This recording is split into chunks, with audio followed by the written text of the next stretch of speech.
following Gumby, of course, and they've had some rain here for the last couple of days, but we will be boondocking camping here for 4 days.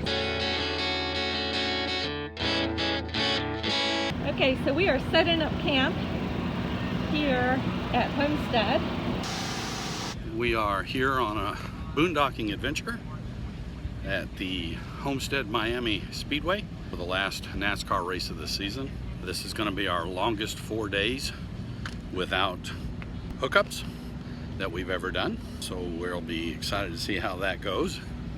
I can call for a pump out if I need it, but we're hoping that won't be necessary. We're learning. Pretty noisy out here, a lot of generators. I don't know if you can really see behind me. This is Friday at lunchtime, and you can see, I'm gonna turn around here, you can see just how many people are already here. And I'll tell you, I've camped in a bunch of RV parks. I've been to a lot of RV shows, and I have never seen such diversity in rigs like I see here today. Pretty amazing to see what people choose and how they are boondocking with their friends and setting their sights up. We are actually boondocking with lifelong friends. They've rented an RV. We're pretty excited about that. They're big NASCAR fans. I really don't follow the sport, but I do enjoy horsepower and racing, so why not?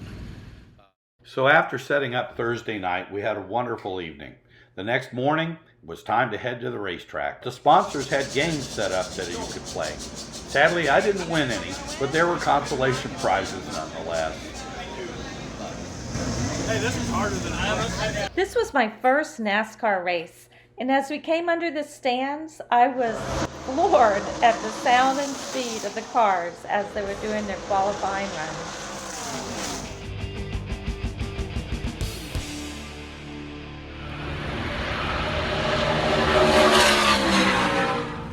One of the things that I purchased was a pit pass. That allowed us to go down into the pits and be just a few feet from the drivers, as well as the ability to see the big cup cars that were racing on Sunday.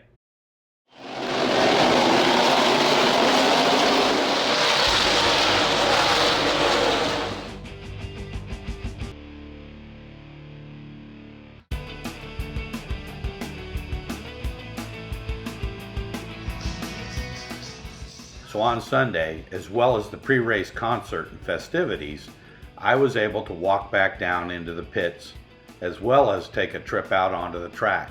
I never realized how rough that asphalt was.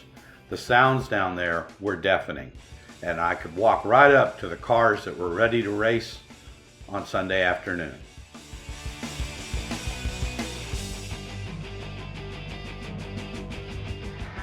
Our seats were just outside turn 4. And after driver introductions, the drivers actually stopped right in front of us, got out, and were walking to their cars.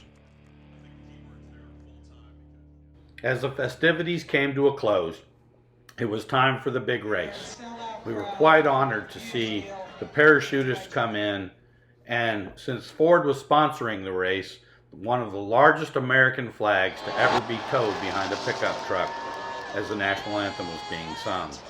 After that, it was time to go racing. Drivers, start your engines! This is how we roll.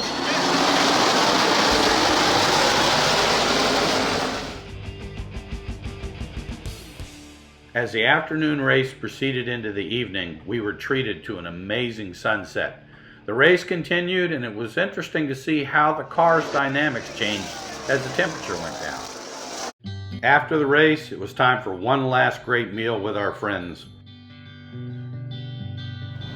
Well, we woke up the day after the race, and it's pretty gray, but it feels fantastic for South Florida. And we're just picking up the campsite. Gonna head down to the Keys after this.